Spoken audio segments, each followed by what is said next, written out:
Сәлеметсіздер ме, құрметті байқауға қатысушылар, яғни балалар шексіз әлеміндегі облыстық фестивальға Қаратал ауданы Кемел Тоқаев атындағы орта мектебінің тарих пәні мұғалімі Сүндетбеков Нұркенже Нұрқасымұлы және оқушыларымыз, 10-шы сынып оқушылары осы байқауға қатысып жатыр. Бүгінгі, яғни біздің алып отқан тақырыбымыз Дауылбай, Ақылбай таулары деп аталады. Міне көріп отқаныңыздай, бұл Үштөбе қаласынан 18 шақырым жерде орналасқан. Дауылбай, Ақылбай тауларын көптеген ғалымдар зерттеген.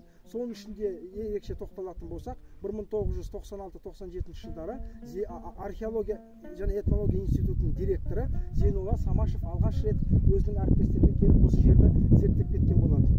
Одан кейін жергілікті өлкетанушылар, бізде Төртбаев Ғалымжан Төртбаевты айтуға болады, Тәжібаев Болатбек ағамызды айтуға болады. Ол кісілердің айтуына қарағанда, бұл жерде 3000-нан астам петроглифтер кездеседі деп айтып жатыр. Ал енді келесі сөз кезегін 10-шы А сынып оқушылары Елгелдіменен Сұлубайға берсек. Дауылбай орталығы мен оңтүстік бөлігіндегі жер бетіне шығып жатқан қызыл сары түсті аплитивті гранитті алқаптар мен орта және жоғарғы палеозоидты тақтастығы, құмтастығы, алевролитті шөгінді жыныстардан тұрады. Ақылбай, Дауылбай тауларының климат жағдайында әртүрлі экзогенді күштердің әрекеттесуінде қыран қанатты, құс тұмсығы сияқты ерекше табиғи ескерткіштер көп кездеседі. Олар негізінен судың, желдің, ауа температурасының эрозиялық күшіне берік.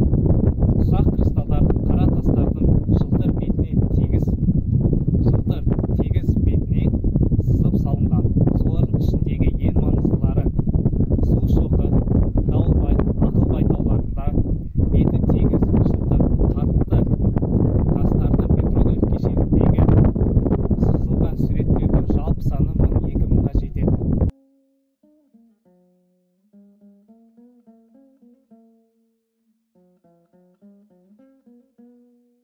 Петроглифтердің негізгі бөліктерін тырманақшылардың, ірі қараның, тау ешкілердің, қола дәуірінің екі дөңгелекті әскери арбасының, демалып жатқан құлжаның және де арпалысып жатқан жыртқыш аңдардың бейнелері құрайды. Өз жұмысымызда қолда бір дерек көздеріне сүйене отырып, Дауылбай, Ақылбай, Сарбұлақ тауларының табиғат кешендерін жан-жақты зерттей келе, олардың туризм мен демалысты дамытуға қолайлы аудандарға жататынын анықтадық. Қазіргі таңда тау баурайларында демалудың қарқынды сипат алуы оның табиғат кешендеріне байланысты.